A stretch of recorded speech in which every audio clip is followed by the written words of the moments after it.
Hello everyone, আসসালামু আলাইকুম। সবাই কেমন আছেন? আশা করি ভালো আছেন। খুলনা রান্নাঘরে আপনাদের জন্য থাকছে ঘরোয়া উপকরণ দিয়ে গরুর মাংসের বিরিয়ানি। এখানে এলাচ, দারুচিনি, তেজপাতা, লবঙ্গ, গোলমরিচ, স্টার মশলা, জয়ফল, জয়ত্রী আমি একটু তেলে নিয়েছি। এখানে খুব সামান্য পরিমাণ করে নিব। পরিমাণ মতো তেল দিয়ে পেঁয়াজ কুচি ভেজে নিব। এখানে একটু বেশি করে পেঁয়াজ কুচি নিয়ে নিয়েছি। কিছুটা আমি ব্রেস্তা তুলে রাখবো, কিছুটা মাংসের সঙ্গে রান্না করে নেব। এখানে মাংসগুলো আমি ছোট টুকরো করে কেটে নিয়েছি, আর আজকে আমি অল্প পরিমাণ বিরিয়ানি করব। মাংসগুলো খুব ছোট টুকরো করে কেটে নিয়েছি। এর মধ্যে পরিমাণ মতো লবণ, সামান্য হলুদের গুঁড়ো, আপনারা চাইলে স্কিপ করবেন, ধনিয়া গুঁড়ো, লাল মরিচের গুঁড়ো। আমি একটু কালার নিয়ে আসবো এই জন্য অ্যাড করছি। আপনারা সাদা রাখতে চাইলে হলুদ এবং লাল মরিচের গুঁড়োটা স্কিপ করবেন, এবং জিরার গুঁড়ো, আদা, রসুন এবং পেঁয়াজের পেস্ট পরিমাণ মতো দিয়ে মাংসটা খুব ভালো করে বিরিয়ানি মশলা ছাড়াও আপনারা ঘরে থাকা উপকরণ দিয়ে খুব সহজেই সুস্বাদু বিরিয়ানিটা তৈরি করে নিতে পারবেন। এখানে মাংসটা আমি গরম পানি সামান্য করে অ্যাড করে রান্না করে নিব।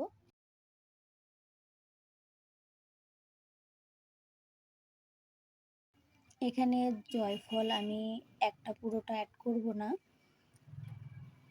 3 ভাগটা অ্যাড করব, এবং জয়ত্রী সামান্য নিয়েছি। নিয়ে মশলাটা আমি ব্লেন্ডারে ব্লেন্ড করে নিয়ে মশলাটা এই পর্যায়ে অ্যাড করে দিচ্ছি। এখানে অ্যাড করছি লিকুইড দুধ, এটা জাল করে নিয়েছি। আপনারা চাইলে এখানে টক দই অ্যাড করতে পারেন, যেহেতু আমি বলেছি যে ঘরোয়া উপকরণে, এর জন্য আমি দুধ দিয়ে আপনাদের করে দেখাচ্ছি, এবং 1 ফালি লেবুর রস। মাংসটা সিদ্ধ হওয়া পর্যন্ত কষিয়ে নিব।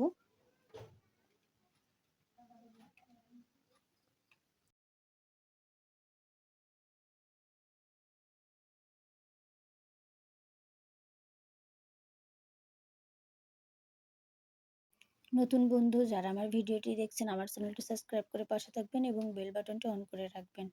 এখানে আমি চিনি গুঁড়া চাউল নিয়েছি, 200 গ্রাম পরিমাণ হবে, ধুয়ে ভালো করে পানি ঝরিয়ে নিয়েছি।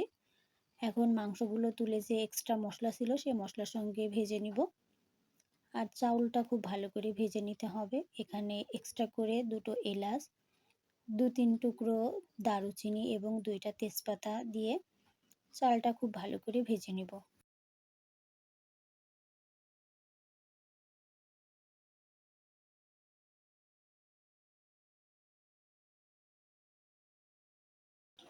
এভাবে বিরিয়ানিটা রান্না করলে অনেক টেস্ট হয় এবং অনেক ঝরঝরে হয়। চাউলটা যত ভালো করে ভাজা হবে, বিরিয়ানিটা ততটাই ঝরঝরে এবং পারফেক্ট হবে।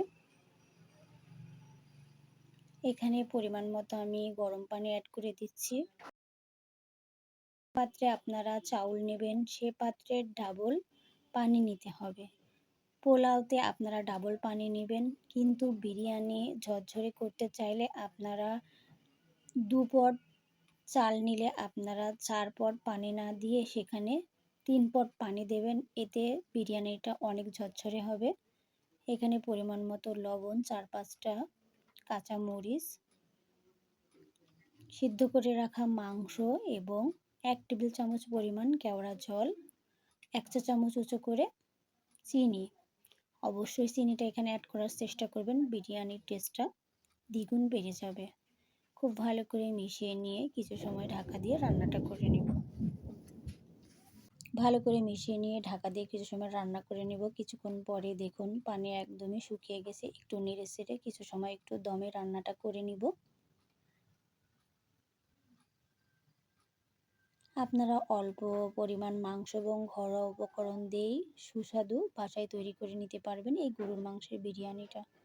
কিছু সময় পরে ঢাকনাটা খুলে এখানে কিছু পেঁয়াজ বেরেস্তা অ্যাড করে 2-3 মিনিট একটু ঢেকে রাখবো, এতে সুন্দর একটা ফ্লেভার যোগ হবে। 2-3 মিনিট পরে নামিয়ে পরিবেশন করে নিচ্ছি। দেখুন কতটা ঝরঝরে এবং পারফেক্ট হয়েছে। অবশ্যই আপনারা এই ঈদে এই বিরিয়ানিটা রান্না করার চেষ্টা করবেন। ঘরোয়া মশলা দিয়ে সুস্বাদু বিরিয়ানি তৈরি করে নিতে পারবেন।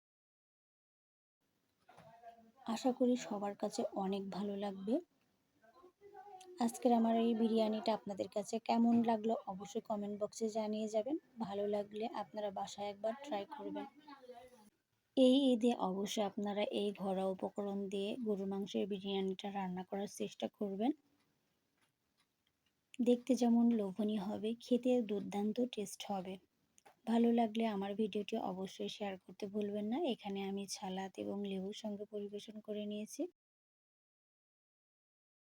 দেখুন কতটা ঝরঝরে হয়েছে, অনেক টেস্ট হয়েছে। সবাই ভালো থাকবেন। আল্লাহ হাফেজ।